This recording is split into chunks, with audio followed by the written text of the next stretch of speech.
Сложно ли стать пилотом и что для этого нужно? Советы, как получить лицензию пилота за минимальное время. Начинаем сначала. Привет, это Дмитрий и мой канал про то, как стать пилотом. Так это видео. Я знаю. Подписывайтесь на мой канал и ставьте лайк, чтобы не пропустить следующие видео. Начинаем. Причин научиться летать на самолете огромное множество. Кому-то он нужен как транспортное средство, кто-то планирует этим зарабатывать на жизнь, а кому-то, как мне, нравятся новые ощущения и процесс обучения чему-то новому. Стать пилотом малой авиации может практически каждый. Для этого вам необходимо пройти медицинский осмотр, изучить и сдать теорию, ну и, конечно, научиться водить самолет. Но если вы умеете водить машину и велосипед, то большая часть талантов у вас наверняка присутствует. Меня с этой возможностью познакомил мой друг Марк.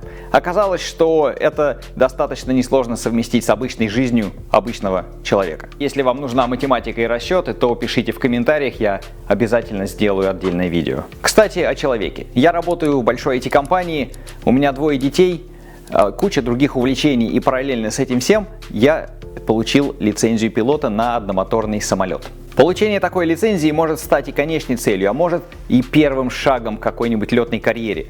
Что это будет для меня, я пока не решил. Но в любом случае первый шаг – это получение лицензии на одномоторный самолет.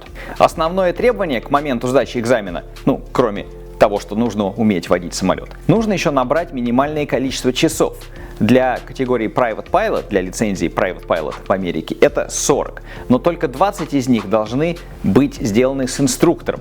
Инструктор вас будет обучать различным дисциплинам, кросс-кантри, ночные полеты, даже немного по инструментам. Остальные 20 часов, если вы будете готовы и инструктор вам даст свое благословение в письменной форме, то вы это можете сделать самостоятельно. Так называется соло. Это имеет значение, потому что так дешевле, вам не придется платить за инструктора. Но на самом деле мало кто укладывается в эти отведенные 40 часов. И вот мои советы, если вы хотите дойти до лицензии быстрее и сэкономить деньги.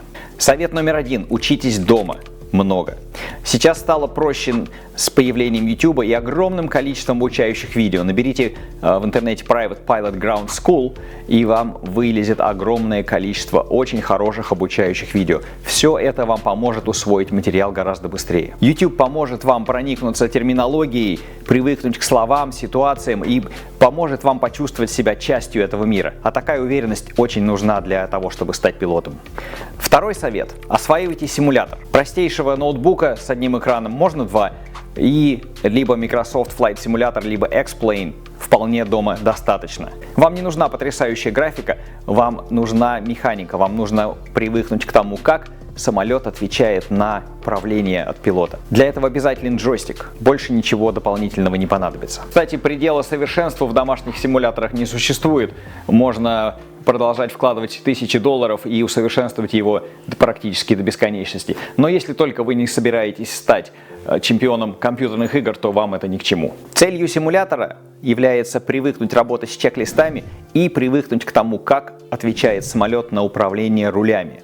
На симуляторе очень удобно тренировать фигуры, которые вам нужно будет сдавать на экзамене, как то восьмерки, резкие или плавные повороты, сохранение высоты курса и так далее. И на симуляторе, проделав эту фигуру, вы можете нажать паузу и посмотреть свою траекторию, высоту и скорость, как она менялась. Для каждой фигуры установлены свои максимально допустимые отклонения по скорости, по высоте, по направлению. И когда вы научитесь это делать на симуляторе, то освоить то же самое на самолете будет уже гораздо проще. Совет номер 3. Заранее спрашивайте инструктора, что будет на следующем занятии, и готовьтесь к этому дома. Если вы будете тренировать фигуры, сделайте их на симуляторе.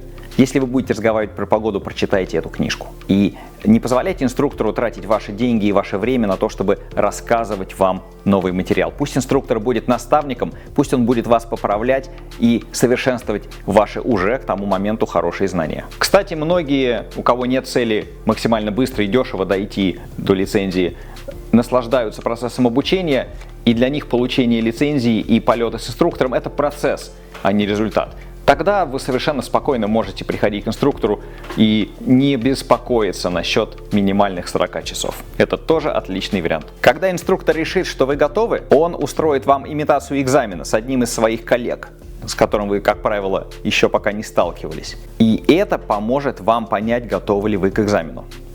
Когда вы будете уже совсем готовы, то инструктор выдаст вам endorsement, то есть свое благословление на сдачу экзамена. Без него экзамен у вас принимать не будут. Сначала вы сдаете тест на компьютере. Это тест, где нужно выбрать один из 4 ответов правильный. Всегда один. Затем вы сдаете устную часть уже с экзаменатором в комнате, и это будет длиться 3-4 часа, достаточно серьезный экзамен. И потом в тот же день вы сдаете практику на самолете. Имейте в виду, вам должно хватить сил на все это за один день. Есть такие ситуации, когда инструктор чувствует, что ученик не готов и не дает свое благословение ни на соло-полеты, ни на экзамен.